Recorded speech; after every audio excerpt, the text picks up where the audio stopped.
jabaate ummata dammaqsite kayyoo isaatiif wareere gosaaf eeguun wareere beelaaf eeguun jabaate ummata dammaqsite ubaaf dafii sodaanne halkan guyyaadhaan jenne kayyoo isaatiif wareere bosona keessa joore roobaa dafii sodaanne halkan guyyaadhaan jenne roobaa dafii sodaanne halkan guyyaadhaan jenne jajjabee koo jabaatu bilisummaa gonfatu gumii kutee darbate gubee diinaa sammate kayyoo isaatiif wareere bosona keessa joore jajjabee koo jabaatu bilisummaa gonfatu jajjabee koo jabaatu bilisummaa gonfatu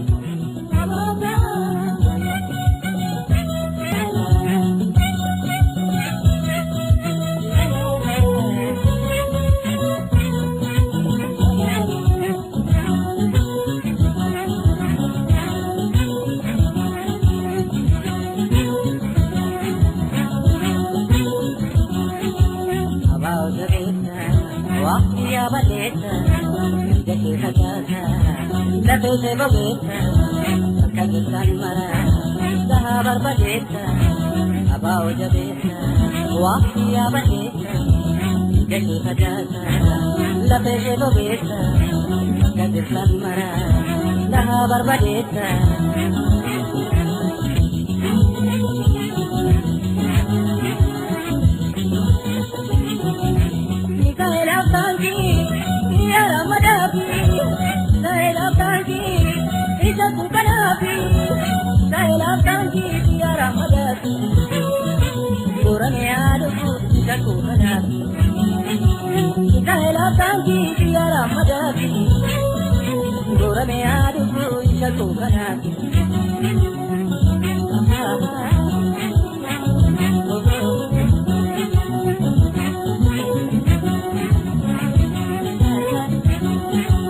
abao jabeta wafiya baleta jake sajasa lafe se bogeta kagisan mara daha barbadeta abao jabeta wafiya baleta jake sajasa lafe se bogeta kagisan mara daha barbadeta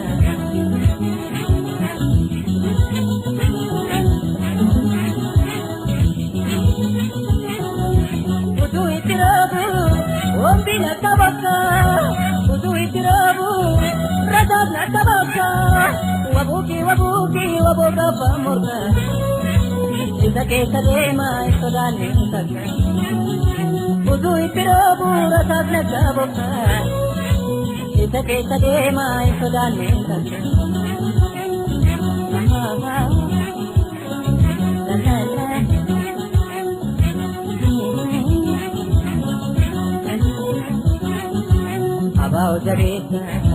ammallee ifa gochuudhaaf ummataaf dhiheessaa ittiin seenaa rakkina poolitikaa Itoophiyaa fi bu'uraan furmaatasaa raafama siyaasaa yeroo ammaa Itoophiyaan keessa galtee jirtuu fi addatti immoo rakkoolee walxaxaan Oromiyaa keessatti mul'achaa jiran Oromiyaa dirree jeequmsaa fi lolaa taasisuun tasgabbii dhabsiisuu qofa otuu hin taane Itoophiyaan badii keessaa hin baane seensisaa jira. Mootummaan naannoo Oromiyaa bulchiinsa yeroo muddamaa yookaan state of emergency jala jira. Rakkinni siyaasaa yeroodhaan furamuu dadhabuurraan kan ka'e caasaan mootummaa durii caccabee jira. Yeroo ammaa Oromiyaa keessa rakkina uummataa kan furu qaamni bulchiinsaa filatamee hin jiru. Uummanni yeroo ajjeefame, yoo saamame, yoo qabeenya isaa barbadaa'e bakkatti iyyatee furmaata argatu dhabee jira. Kuni yoo akkasitti itti fufee rakkinni kana caalu dhufuu danda'a. Kun falamsiisaa hin ta'u. Kanatti dabalee humnootiin adda addaa socho'uun diigumsa Oromiyaa fi rakkina keessaa bahuu hin dandeenyee fi booda garatti qabnu wallaallu keessa nu galcha jennee amanna. Diigumsi Oromiyaa uummata Oromoo qofa otoo hin taane lammiilee Oromiyaatti rakkina walirraa hin cinne akka fidu beekamaadha. Mataa nama tokko tokko irraa kaasee hanga maatii fi biyyattii Itoophiyaatti rakkina guddaan akka dhufuu jiru eenyuyyuu haaluu hin danda'u.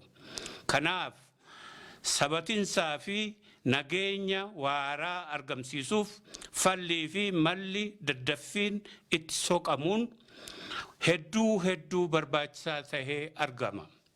Oromoon fi lammiilee Oromiyaa waan hedduu waliin qabu. Biyya tokko, haala jireenyaa tokko, rakkina siyaasaa fi dinagdee wal fakkaatuu fi aadaa waliin qooddachuu bara dheeraaf kan turedha. Keessattuu rakkina addaan poolitikaa biyya Itoophiyaa nutti fide hunda dhalootarraa dhalootatti darbe waliin qabsaa'aa akka turree fi ammas itti jirru beekamaadha. Kunis hariiroo Oromoon lammiilee biraa waliin qabu daran jabaataa fi akka ta'e mul'isaadha. Akkuma armaan dura qabsoo hedduu keessatti waliin dabarsine as geessan amma Oromoo fi lammiileen Oromiyaa harka wal qabannee waliin hojjechuudhaan mootummaa ce'umsaa waloo tolfanne rakkina kana keessaa bahuu fi fedhii keenya waloo fi kan dhuunfaa guuttachuun yeroonsaa amma tahuutti amanna.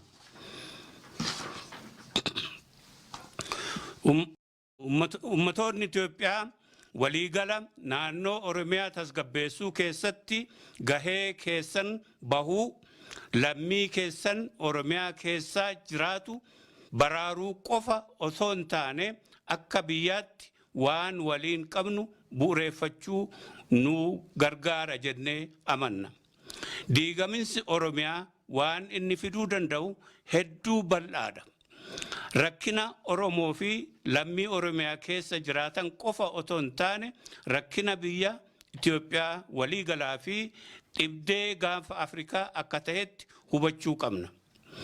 Kanaaf haala amma jiru keessatti mootummaa ce'umsaa biyyoolessa Oromiyaa National Transition Government of Oromiyaa daddaffiin ijaaruun murteessaa ta'ee argame. Waan hubachuu qabnu mootummaan ce'umsaa ijaaruun biyya diiguuf otoo hin taane rakkina biyya diigamaa jiru furuuf balaa dhufaa jiru biyyattii fi naannoo gaafa Afrikaa baraaruuf akka tahee ummatoota Itoophiyaa biyyoota gaafa Afrikaa fi ardii addunyaa akkasumas mootummoota addunyaatiif mirkaneessuu feena. Seenaa keessattis Oromoon biyya diigee hin beeku ni ijaara malee. Oromoon mataa ofii qofaafis yaadee hin beeku. Sabaa fi sablammii walitti qabee waliin jiraachuu malee akka biraatti amala addaa fi aadaa addaa hin qabu. Kanaafis ragaa guddaa kan ta'u biyya Itoophiyaa keessaa sabaa fi sablammii heddumminaan hammatee kan jiraatu hunda caalaa Oromoo tahuu isaatti hubatamaadha. Kanaaf Oromiyaan fakkii yookaan moodel biyya Itoophiyaa sabaa fi sablammii itti heddummaatudha jechuu dandeenya. Mootummaa ce'umsaa ijaaruun irra caalaa nageenya sabaa fi sablammii Oromiyaa keessaa jiraatan eeguuf daran tokkummaa fi waliin jireenya isaanii gabbisuuf barbaachisaadha. Kanaaf mootummaan ce'umsaa kunis waan seenaa fi aadaadhaan ijaaramee jiru daran jabeessuuf malee diigumsa uumuuf akka hin taane irra deebinee mirkaneessuu feena. Hariiroo Oromoo fi lammiilee Oromiyaa kan gidduu jiru daran jabeessuu, jaalala horachuu fi waliin biyya ijaarrachuutti hundaa'uudhaan waliin tarkaanfachuu feena. Kun naannolee Itoophiyaa kaaniifis bu'uura nagaa waaraa taha jennee amanna. Kana keessatti addi bilisummaa Oromoo karaa ittiin Oromoo fi lammiilee Oromiyaa rakkina walxaxaa jireenya keessa guyyaa guyyaa miidhaa jiru waliin akka furannu waamicha isiniin godha. Yaamichi Oromoo fi lammiilee Oromiyaa maraaf dhiyeessaa jirru kun mootummaa ce'umsaa yeroo ammaa ta'u, kunis seenaa keessatti yeroo jalqabaaf dirree itti mootummaa uummataan filatame fi sabaa government of the people by the people for the people ijaaruuf bu'uura tolfannuu fi haala aanjeffannudha. Fuulduratti keenya lammiileen Oromiyaa xiqqaa fi guddaa otoo hin jedhiin kan hundi keessatti sagalee qabu akka ta'u mirkaneessuu feena. Kaayyoon keenyaa fi akeekni mootummaa ce'umsaa kun yeroo jalqabaaf aadaa poolitikaa gartuu yookaan partisan political culture biyya Itoophiyaa keessa ture jijjiirree lammiilee Oromiyaa hunda hammatu uummataan filatame uummata tajaajiluun bakka buusuuf akka ta'e isinii mirkaneessuu feena. Addi bilisummaa Oromoo imaammata pooletikaasaa namarratti fe'uu utuu hin taane kan qaama adda addaa dhaggeeffatee lammiilee hundaaf akka ta'utti qaama bulchiinsa waloo ijaaruutti tattaafatudha. Kana dhugoomsuuf bu'uura kana lammiilee Oromiyaa mara waliin jalqaba hanga ammaatti akka tolfannu isin hubachiisuu feena. Kunis nagaa fi tasgabbii waaraa hunda keenyaaf uuma jennee amanna. Yoo aadaa poolitikaa Itoophiyaa jijjiirree Oromiyaa irratti mootummaa ititaa kan hunda hammatu, kan hunda kabajuu fi kan hunda walqixa tajaajilu ijaarranne yeroo dhiyoo keessatti biyyi keenya maal akka fakkaattu hundi keenya tilmaamuu dandeenya. Mootummaan walqixxummaa lammiilee fi fedhii uummata irratti hundaa'e yoo ijaarranne imaammanni dantaa biyyaa fi hariiroo alaa ifa yoo ta'e qaamni seeraa tumuu fi seera taliiguu yoo adda bahee tolfame qaamni nagaa eeguu fi biyya ittisu ajaja warra aangoorra jiranii hin raafamu yoo ta'e mootummaan badii balleessuuf yoo itti gaafatama ta'e qabaate mirgi dhala namaa akka dhuunfaa fi walootti yoo kabajame biyyi lammii ishee kabajaa fi gammachuun keessa jiraattu taatti jennee amanna. Nagaa fi tasgabbiin jiraannaan sabaa fi sablammiin kuni biyya kooti, kuni mootummaa kooti jedhee amannaan guddinaa fi badhaadhina fiduun nama hin rakkisu. Biyyi keenya badhaatuu fi investmentii addunyaa kan harkiftudha. Garuu nagaa fi tasgabbiin yoo hin jiraanne investoroonni nurraa baqatu. Abbootiin qabeenyaa biyya keessaas ta'e biyya alaa yaaddoo malee akka barbaadanitti invest godhanii fi biyya keenya kadhaa jalaa baasuu kan dandeenyu yoo nagaa fi mootummaan ititaan jiraate qofaadha jennee amanna. Yoo nagaa fi mootummaan ititaan jiraate qofa dargaggoo fi humni barate hojiin biyya ijaarratu bobba'uu danda'u. Namni nagaa bahee hojjetee maatii isaan jiraachuu danda'a. Qabeenyaan dhuunfaa fi kan waloo wabii argata. Ijoolleen keenya nagaan bahanii baratanii yookiin hojjetanii nagaan galu. jibbaa fi lolarraa jaalalaa fi waltumsuutu saba keenya gidduutti dagaaga. Aadaa keenya wal gargaaruu fi wal jajjabeessuu deddeebifnee ijaarrachuu dandeenya. Dhumarratti rakkina poolitikaa yeroo ammaa biyya keenya mudatee jiru hedduu walxaxaadha. Aadaa poolitikaa dulloomee oton toree fi jaarraa hedduu ture jalatti rakkina walxaxaa kana hiikuun hin danda'amne. Yeroo hedduu yaalame. Lubbuu hedduunis itti wareegame. Qabeenya danuun itti barbadaa'ee akkasuu ta'ee hin milkoofne. Rakkina walxaxaa kana walitti dhufnee mari'achuun yoo kana tolfanne qofa keessaa bahuu dandeenya.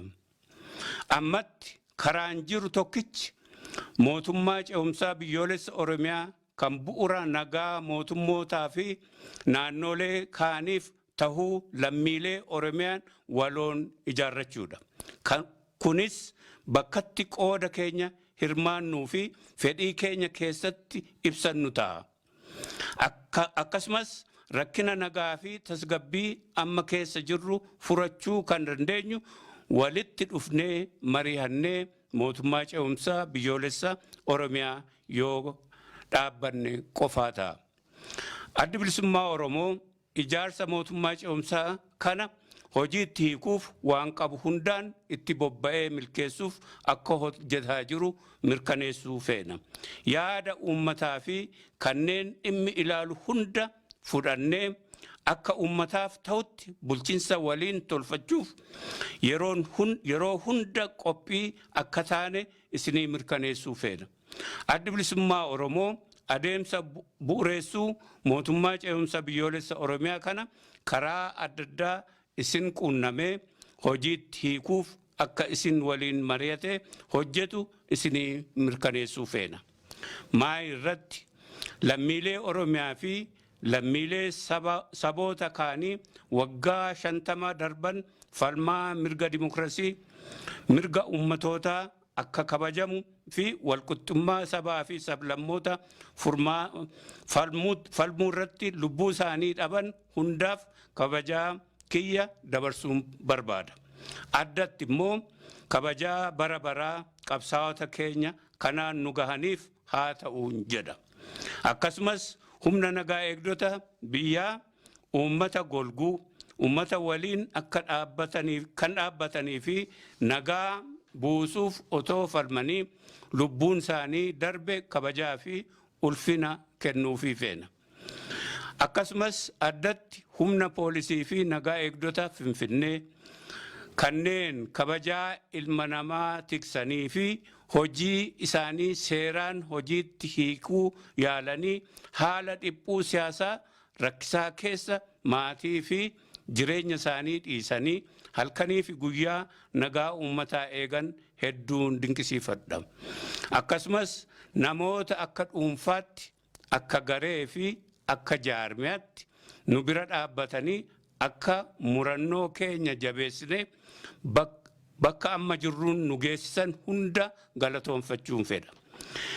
Erga waamicha mootummaa ce'umsaa biyyoolessa Oromiyaaf waamicha goonee kanneen waamicha kana nu cinaa dhaabbatanii milkeessuuf dirmatanii nu waliin hiriiraa jirtan kanneen armaan gadii galateeffachuun fedha. Kabajamtoota lammiilee Oromiyaa kan waamicha kana ofitti fudhatanii nu deeggaranii nu waliin dhaabbataa jiran, paartiilee siyaasaa adda addaa addatti immoo waahila keenya KFO, hoogganoota adda bilisummaa Oromoo keessaaf alaa, qondaalotaa fi miseensota adda bilisummaa Oromoo keessaaf alaa, qeerroo bilisummaa Oromoo, qabsaa'ota bilisummaa Oromoo bakka hundaa, deeggartootaa fi hawaasa Oromoo,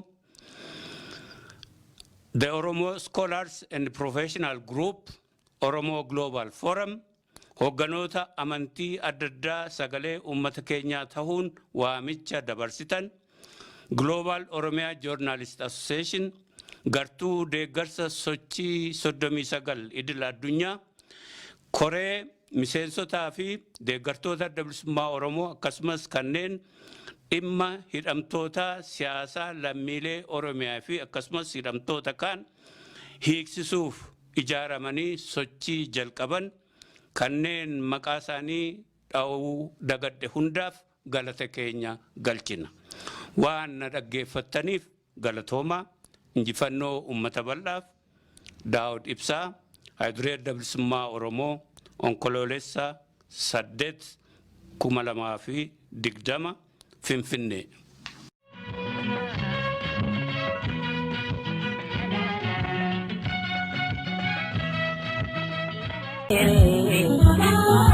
Bosona keessa joore beelade bunjabaate ummata dammaqsite kayyoo saaliif wareere musaafe bun wareere beelade bunjabaate ummata dammaqsite baaf dabii sodaanne halkan guyyaa danjenne kayyoo saaliif wareere bosona keessa joore roobaa dabii sodaanne halkan guyyaa danjenne roobaa dabii sodaanne halkan guyyaa danjenne jajjabee koo jabaatu bilisummaa gonfatu gubee gubee darbate gubee diinaa kammate kayyoo saatiif wareere bosona keessa joore jajjabee koo jabaatu bilisummaa gonfatu jajjabee koo jabaatu bilisummaa gonfatu.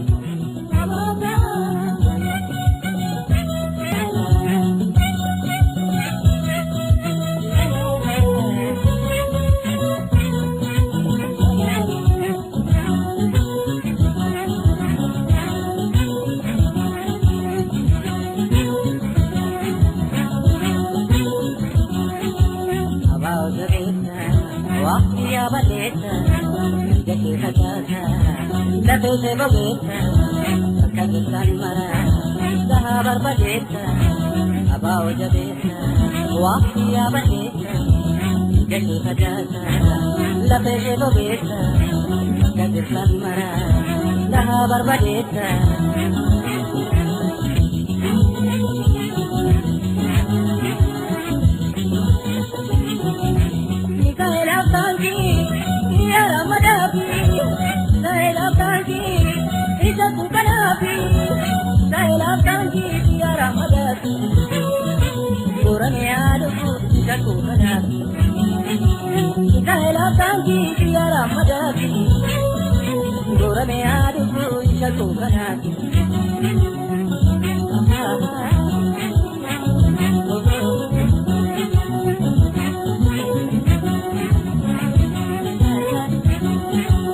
Abaa'oo jabeessa waaqni yaabadeessa gadi facaasa lafee bogeessa akka jirtan mara gahaa barbadeessa abaa'oo jabeessa waaqni yaabadeessa gadi facaasa lafee bogeessa akka jirtan mara gahaa barbadeessa.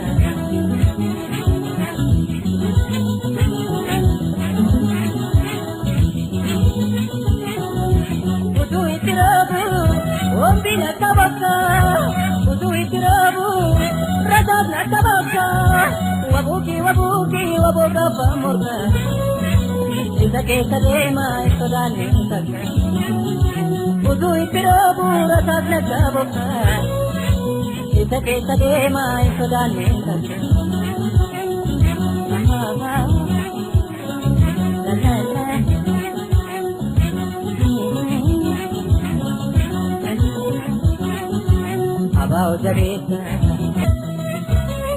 Adda Bilisummaa Oromoo